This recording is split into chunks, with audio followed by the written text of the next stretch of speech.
नमस्कार। अभी आप देखना शुरू कर दिए हैं ऑनलाइन अपडेट बीसीसी।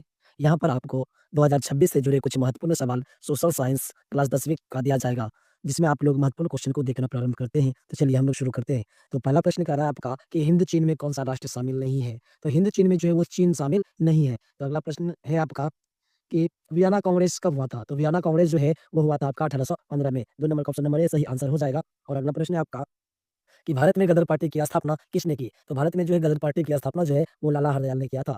तो 3 नंबर का ऑप्शन नंबर सी सही हो जाएगा। प्रश्न संख्या 4 है आपका कि द्वितीय महायुद्ध के बाद यूरोप में किस संस्था का उदय आर्थिक दुष्प्रभावों को समाप्त करने के लिए हुआ था? तो द्वितीय महायुद्ध के बाद यूरोप में जो है यूरोपीय संघ की स्थापना की गई थी। तो 5 नंबर का प्रश्न है आपका कि नरोत्तम सिंहानुक किस देश का शासक था? नरोत्तम सिंहानुक जो है वो कंबोडिया का शासक था। तो चलिए नेक्स्ट प्रश्न की ओर चलते हैं हम लोग। 6 नंबर का प्रश्न कह रहा है कि वाष्प चालित इंजन का आविष्कार किसने किया था? तो वाष्प चालित इस इंजन का आविष्कार जो है जेम्स वाट ने किया था। तो 7 नंबर का प्रश्न है आपका कि Tata iron and steel company यानी टिस्को की स्थापना कब की गई थी? टिस्को की स्थापना जो है वो 1907 में की गई थी।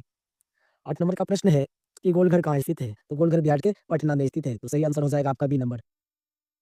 प्रश्न संख्या 9 है कि किस अमेरिकी राष्ट्रपति ने न्यू डील लागू की थी? तो अमेरिकी राष्ट्रपति जो थे फ्रैंकलिन डी रूजवेल्ट ने यह लागू किया था। तो यानी ऑप्शन नंबर बी आपका सही आंसर हो जाएगा। अगला प्रश्न है कि नेपोलियन संहिता किस वर्ष लागू हुई थी? नेपोलियन संहिता जो है वो 1804 में लागू की गई थी।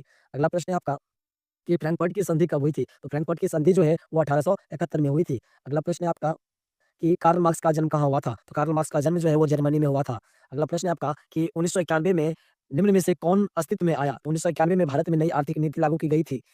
तो ऑप्शन नंबर सी हो जाएगा आपका 13 नंबर का। और 14 नंबर का प्रश्न कह रहा है कि इन आर्थिक क्रियाओं में कौन प्राथमिक क्षेत्र से संबंधित नहीं है? तो सही से ध्यान दीजिएगा आप कि नहीं है। तो इसका मतलब है बैंकिंग सिस्टम जो है ये सेवा क्षेत्र में आता है यानी तृतीय क्षेत्र में, तो प्राथमिक क्षेत्र में बैंकिंग सिस्टम नहीं होगा। अगला प्रश्न है नमस्कार। अभी आप देखना शुरू कर दिए हैं ऑनलाइन अपडेट बीसीसी। यहाँ पर आपको 2026 से जुड़े कुछ महत्वपूर्ण सवाल सोशल साइंस क्लास 10वीं का दिया जाएगा, जिसमें आप लोग महत्वपूर्ण क्वेश्चन को देखना प्रारंभ करते हैं। तो चलिए हम लोग शुरू करते हैं। तो पहला प्रश्न कह रहा है आपका कि हिंद चीन में कौन-सा राष्ट्र शामिल नहीं है? तो हिंद चीन में जो है वो चीन शामिल नहीं है। तो अगला प्रश्न है आपका कि वियना कांग्रेस कब हुआ था? तो वियना कांग्रेस जो है वो हुआ था आपका 1815 में। 2 नंबर का ऑप्शन नंबर ए सही आंसर हो जाएगा। और अगला प्रश्न है आपका कि भारत में गदर पार्टी की स्थापना किसने की? तो भारत में जो है गदर पार्टी की स्थापना जो है वो लाला हरदयाल ने किया था। तो 3 नंबर का ऑप्शन नंबर सी सही हो जाएगा। प्रश्न संख्या 4 है आपका कि द्वितीय महायुद्ध के बाद यूरोप में किस संस्था का उदय आर्थिक दुष्प्रभावों को समाप्त करने के लिए हुआ था? तो द्वितीय महायुद्ध के बाद यूरोप में जो है यूरोपीय संघ की स्थापना की गई थी। तो 5 नंबर का प्रश्न है आपका कि नरोत्तम सिंहानुक किस देश का शासक था? नरोत्तम सिंहानुक जो है वो कंबोडिया का शासक था। तो चलिए नेक्स्ट प्रश्न की ओर चलते हैं हम लोग। 6 नंबर का प्रश्न कह रहा है कि वाष्प चालित इंजन का आविष्कार किसने किया था? तो वाष्प चालित इस इंजन का आविष्कार जो है जेम्स वाट ने किया था। तो 7 नंबर का एक प्रश्न है आपका कि Tata iron and steel company यानी टिस्को की स्थापना कब की गई थी? टिस्को की स्थापना जो है वो 1907 में की गई थी। 8 नंबर का प्रश्न है कि गोलघर कहाँ स्थित है? तो गोलघर बिहार के पटना में स्थित है। तो सही आंसर हो जाएगा आपका बी नंबर। प्रश्न संख्या 9 है कि किस अमेरिकी राष्ट्रपति ने न्यू डील लागू की थी? तो अमेरिकी राष्ट्रपति जो थे फ्रैंकलिन डी रूजवेल्ट ने यह लागू किया था। तो यानी ऑप्शन नंबर बी आपका सही आंसर हो जाएगा। अगला प्रश्न है कि नेपोलियन संहिता किस वर्ष लागू हुई थी? नेपोलियन संहिता जो है वो 1804 में लागू की गई थी। अगला प्रश्न है आपका कि फ्रैंकफर्ट की संधि कब हुई थी? तो फ्रैंकफर्ट की संधि जो है वो 1871 में हुई थी। अगला प्रश्न है आपका कि कार्ल मार्क्स का जन्म कहाँ हुआ था? तो कार्ल मार्क्स का जन्म जो है वो जर्मनी में हुआ था। अगला प्रश्न है आपका कि 1991 में निम्न में से कौन अस्तित्व में आया? तो 1991 में भारत में नई आर्थिक नीति लागू की गई थी। तो ऑप्शन नंबर सी हो जाएगा आपका 13 नंबर का। और 14 नंबर का प्रश्न कह रहा है कि इन आर्थिक क्रियाओं में कौन प्राथमिक क्षेत्र से संबंधित नहीं है? तो सही से ध्यान दीजिएगा आप कि नहीं है। इसका मतलब है बैंकिंग सिस्टम जो है ये सेवा क्षेत्र में आता है यानी तृतीय क्षेत्र में, तो प्राथमिक क्षेत्र में बैंकिंग सिस्टम नहीं होगा। अगला प्रश्न है कि जमशेदपुर, दुर्गापुर, भिलाई और सेलम किस औद्योगिक केंद्र है? मतलब किस प्रकार के औद्योगिक केंद्र है? तो यह जो है ये एक Tata iron and steel company sorry प्रश्न कह रहा है कि जमशेदपुर, दुर्गापुर, भिलाई और सेलम किस उद्योग के केंद्र हैं? तो ये आयरन एंड स्टील कंपनी के केंद्र हैं। और 16 नंबर का प्रश्न है आपका कि प्रति व्यक्ति आय का आशय है। तो प्रति व्यक्ति आय का आशय जो है वो है औसत आय से। क्वेश्चन नंबर 17 कह रहा है कि राष्ट्रीय विकास परिषद का गठन कब हुआ? तो राष्ट्रीय विकास परिषद का गठन जो है 1952 में हुआ था। तो 17 नंबर का ऑप्शन नंबर सी आपका सही आंसर हो जाएगा। तो प्रश्न संख्या 18 है आपका बांग्लादेश की मुद्रा क्या है? तो बांग्लादेश की मुद्रा जो है वो है टका। प्रश्न संख्या 19 है कि राष्ट्रीय आय का अर्थ है। तो राष्ट्रीय आय का अर्थ होता है कि उत्पादन के साधनों का आय। तो चलिए 20 नंबर का प्रश्न है कि भारत में उपभोक्ता संरक्षण कानून कब लागू हुआ था? तो भारत में उपभोक्ता संरक्षण कानून जो है वो 1986 में लागू हुआ था। प्रश्न संख्या 21 है कि भूमि विकास बैंक द्वारा किस प्रकार का ऋण प्रदान किया जाता है? तो भूमि विकास बैंक द्वारा जो है वो दीर्घकालीन ऋण प्राप्त किया जाता है या प्रदान किया जाता है। तो चलिए 22 नंबर का प्रश्न है कि भारत में किस प्रकार की आर्थिक प्रणाली पाई जाती है? तो भारत में जो है वो मिश्रित आर्थिक प्रणाली पाई जाती है। तो मिश्रित अर्थव्यवस्था हो जाएगा आंसर। तो 22 का ऑप्शन नंबर सी सही आंसर है। और 23 नंबर का प्रश्न है आपका कि नागार्जुन सागर परियोजना संबंधित है। तो नागार्जुन सागर परियोजना जो है वो कृष्णा नदी पर बनाया गया है। ऑप्शन नंबर डी आपका सही आंसर हो जाएगा। नेक्स्ट प्रश्न है कि 26 दिसंबर 2004 को विश्व का कौन-सा भाग सुनामी से प्रभावित हुआ था? तो 26 दिसंबर 2004 को जो वो हिंद महासागर के बंगाल की खाड़ी में सुनामी आया था। तो चलिए अगला प्रश्न है 25 नंबर का कि सामान्य संचार व्यवस्था से बाधित होने का मुख्य कारण क्या है? तो इसका सही आंसर हो जाएगा आपका केबल का टूट जाना।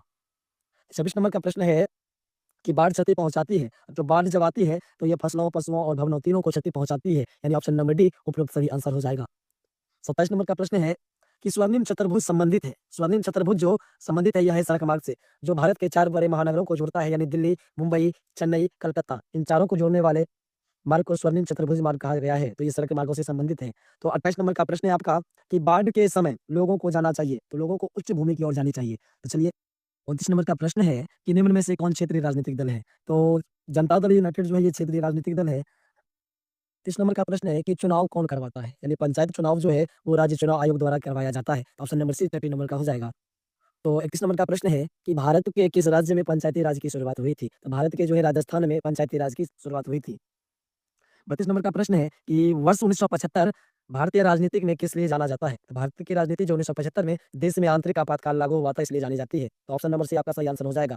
33 नंबर का प्रश्न है तारी विरोधी आंदोलन किस प्रांत से शुरू किया गया? तारी विरोधी आंदोलन जो है वो आंध्र प्रदेश से शुरू किया गया था।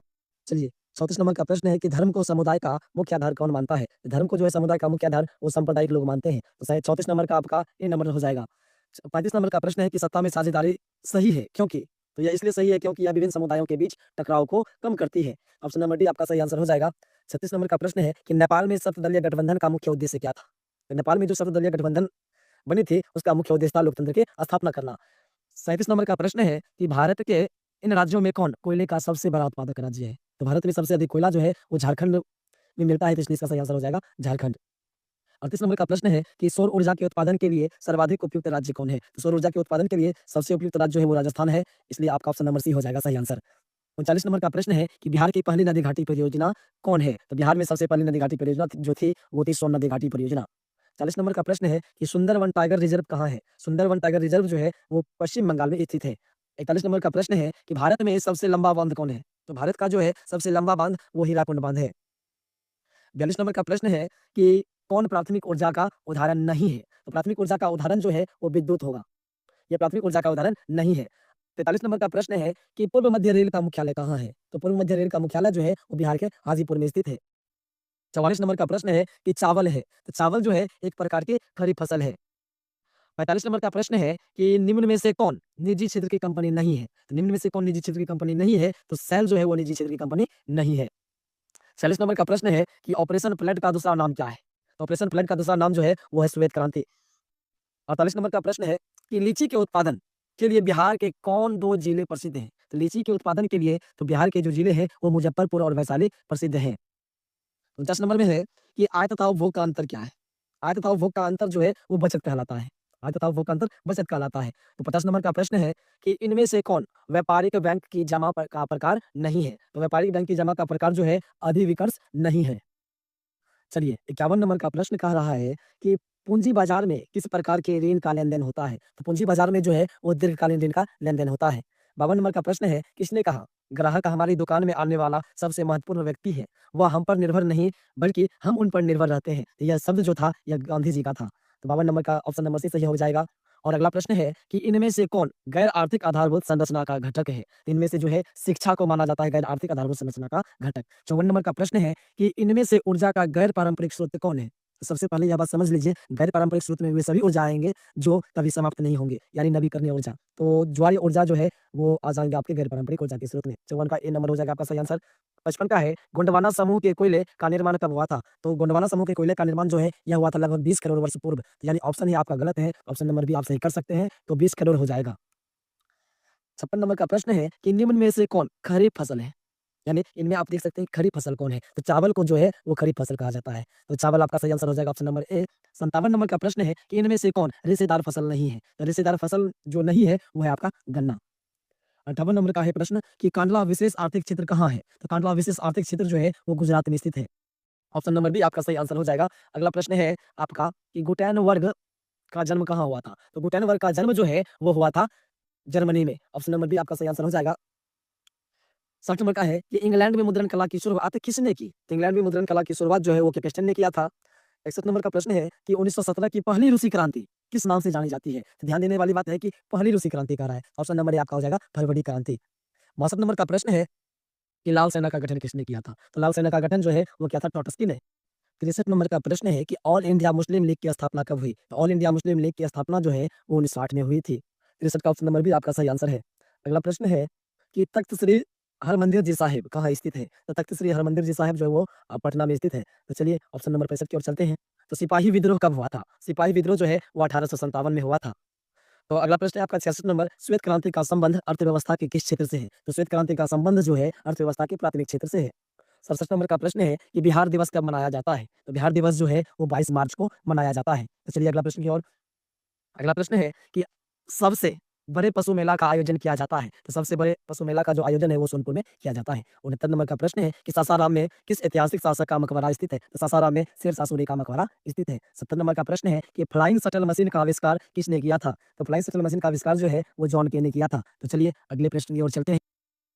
71 नंबर का प्रश्न कह रहा है कि दुर्गापुर स्टील प्लांट किस राज्य में स्थित है? तो आपको पता है कि 2 ऐसे स्थान है जो पश्चिम बंगाल में स्थित है जिसमें दुर्गापुर और बर्नपुर मौजूद है। तो पश्चिम बंगाल आपका सही आंसर हो जाएगा।